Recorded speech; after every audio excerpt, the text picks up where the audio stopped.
Option सबके पास पड़े हैं, किसी को कोई फर्क नहीं पड़ता उसी से, मगर आपको इसको समझनी चाहिए कि instead of investing your feelings और emotions on a new person and without removing the baggage of the previous relationship. Hello दोस्तों, आप कैसे हैं?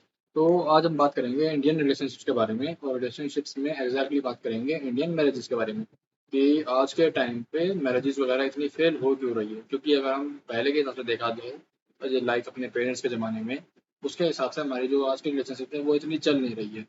हमारी पेरेंट्स की जो रिलेशनशिप हुआ करती थी वो चलती थी अरेंज मैरिज के बेसिस पे, कि भाई लड़के वाले ढूंढते थे, हमारे पेरेंट्स हमारे लड़की ढूंढते थे, लड़का ढूंढते थे।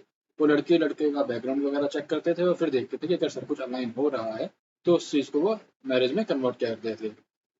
और आज के ज़माने में देखा जाए तो रिलेशनशिप इतनी चल नहीं रही है। आए दिन हम देखते रहते हैं, केस आते रहते हैं जिसमें लोग कहते रहते हैं कि उनकी मैरिज नहीं चल रही है या उनकी रिलेशनशिप नहीं चल रही है। मोस्टली लोगों की मैरिजेस वगैरह फेल हो रही है आज के टाइम में, और उसका रीज़न ये भी नहीं है कि लोग एक दूसरे को जानते नहीं है या एक दूसरे को समझना नहीं चाहते।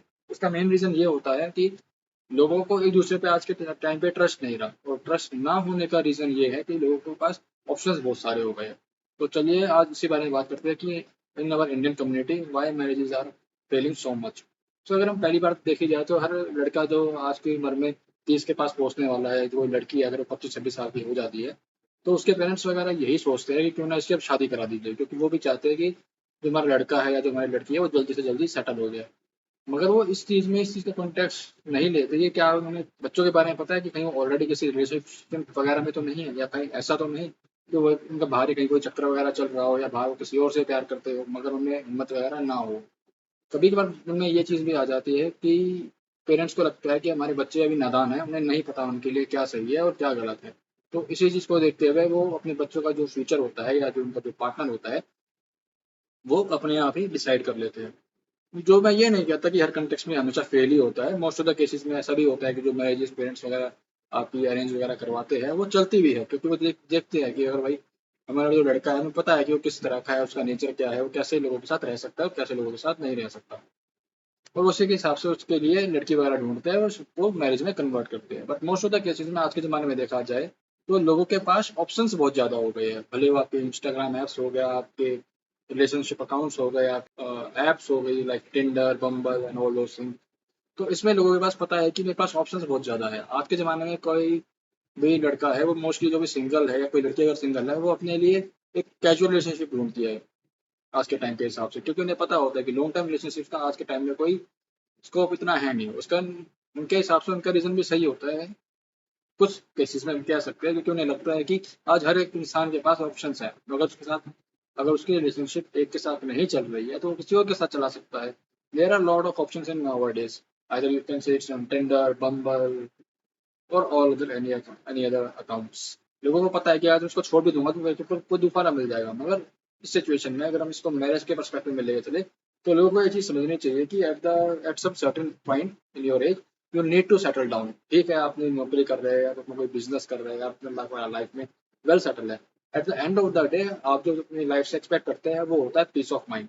पीस ऑफ माइंड के लिए आपको एक बार मैरिज कि आप देखते हैं, ठीक है, अगर मैं आज के टाइम पे शादी कर लूंगा या मैं मैरिज कर लेता हूँ तो I will have a partner जिसके साथ मैं रह सकता हूँ, अपना सुख दुख वगैरह उसके साथ बांट सकता हूँ। मैरिज का मेन पर्पज यही होता है कि you get to know a person, you live with it and you think, और आप देखते हैं कि ठीक है ये एक अलग पर्सन है, मैं एक अलग पर्सन हूँ, हम दोनों की पर्सनैलिटी वगैरह अलग है। हम इस चीज़ से फोकस करेंगे कि हमारे ऐसे सिमिलरिटीज क्या है, ऐसी क्या चीज़ें है जो हमको एक दूसरे की तरफ अट्रैक्ट करती है, या हमारे जो गोल्स है या हमारे जो लॉन्ग टर्म गोल्स है वो अलाइन करते हैं नहीं करते, या हमारी जो एक्सपेक्टेशंस है हमारी लाइफ को लेके या हमारे फ्यूचर को लेके वो अलाइन वगैरह करते हैं। और अगर लेट्स सपोज से आपके फ्यूचर गोल्स वगैरह आपसे अलाइन करते हैं then you work on it. Okay, ठीक है, ये हमारे लॉन्ग टर्म गोल्स है, ये हमारे शॉर्ट टर्म गोल्स है जिन पे हमें वर्क करना है।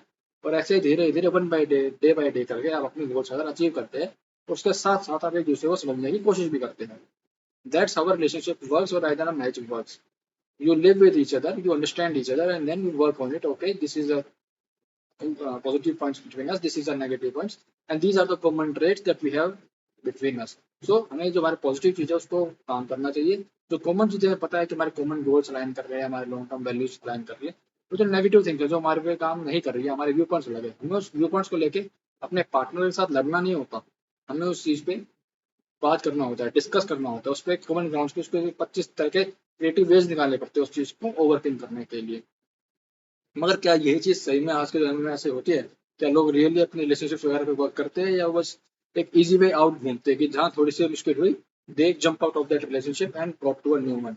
अगर हम आज के टाइम में भी देखा जाए तो लॉट ऑफ मैरिजेस है वो फेल हो जाती है, बिकॉज पीपल इसमें अलग अलग रीजन देते हैं कि हमारी बनी नहीं यार, they will be living together for around 30 years of marriage और like around 5 years of marriage, देखेंगे कि हमारा ठीक है, हमारे में शुरू शुरू में प्यार था, हम एक दूसरे को समझ रहे थे, बट अब हमारे जो गोल्स है वो हमारे अलाइन नहीं कर रहे, इसलिए हम डिवोर्स करना चाहते हैं। बट आज की जनरेशन को ये चीज समझने की जरूरत है कि शादी कर लेना या डिवोर्स कर लेना कोई हंसी खेल का मजाक नहीं होता। आपका अब ये कोई गुड्डे गुड्डी का खेल तो है नहीं कि आपको एक दिन कोई चीज पसंद आई, दूसरे दिन आपने वो चीज छोड़ दी। रिलेशनशिप ले लो या एक मैरिज ले लो, ये दोनों एक सेक्रेट इंस्टीट्यूशन है जिन्हें आज की जनरेशन को समझने की जरूरत है।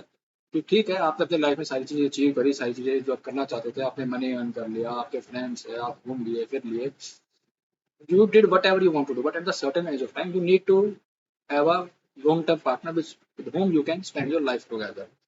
हम ये नहीं कह रहे कि आप लाइफ पार्टनर आपने अरेंज मैरिज ही कीजिए, आपके पेरेंट्स वगैरह जो है अपने की मर्जी से मैरिज कीजिए, मगर अगर आपको लगता है कि आप अपने इतनी कैपेबिलिटी नहीं है, या यू आर शाय, या आप इंट्रोवर्ट हो, आपको लगता है कि हाँ, ठीक है, मैं अपने से अपने पार्टनर नहीं ढूंढ पाएगा, तो you should trust your parents, they will always find a good partner for you, because at the end of the day, every parent wants their child to be secure in every way, like financially, emotionally, and all the other aspects.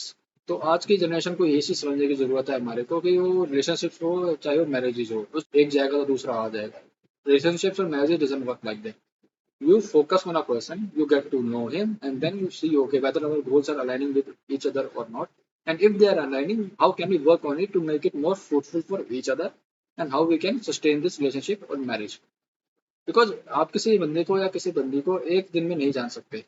You it takes time, whether it's marriage और relationship, because at the end of the day you want, okay, at the end of the day have a peace, क्योंकि हम सारे कुछ ना कुछ काम कर रहे हैं, चाहे अपना बिजनेस है चाहे जॉब है। You come home, you want a peaceful life, you want to have a partner with whom you can talk and share your feelings and emotions. मेरी आज की जनरेशन से यही सजेशन देना चाहूंगा मैं, कि वो आप अगर किसी रिलेशनशिप वगैरह में है, तो किसी भी सर्टेन इनकन्वीनियंस की वजह से उस चीज को छोड़े ना।